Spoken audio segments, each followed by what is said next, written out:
The World Trade Center was always known as a very, very strong building. Don't forget, that took a big bomb in the basement. Now, the basement is the most vulnerable place because that's your foundation.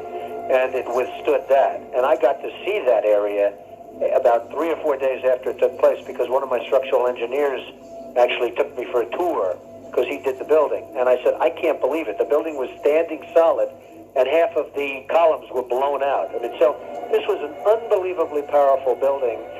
If you know anything about structure, it was one of the first buildings that was built from the outside. The steel, the reason the World Trade Center had such narrow windows is that in between all the windows, you had the steel on the outside. So you had the steel on the outside of the building. That's why when I first looked, and you had big, heavy I-beams, when I first looked at it, I couldn't believe it because there was a hole in the steel. And this is steel that was, you remember the width of the windows in the World Trade Center, folks. I think, you know, if you were ever up there, they were quite narrow. And in between was this heavy steel. I said, how could a plane, even a 767 or 747, or whatever it might have been, how could it possibly go through the steel? I happen to think that they had not only a plane, but they had bombs that exploded almost simultaneously, because I just can't imagine anything being able to go through that wall. Most buildings are built with the steel is on the inside around the elevator shaft.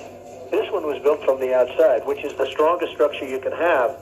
And it was almost just like a can of soup. You know, Donald, we were looking at pictures all morning long of that plane coming into building number 2.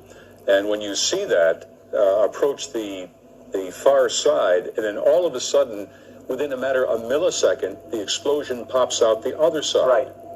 I just think that it was a plane with more than just fuel. I think, obviously, they were very big planes. They were going very rapidly because I was also watching where the plane seemed to be not only going fast, it seemed to be coming down into the building. So it was getting the speed from going downhill, so to speak. It just seemed to me that to do that kind of destruction is even more than a big plane, because you're talking about taking out steel, the heaviest caliber steel that was used on a building. I mean, these buildings were rock solid.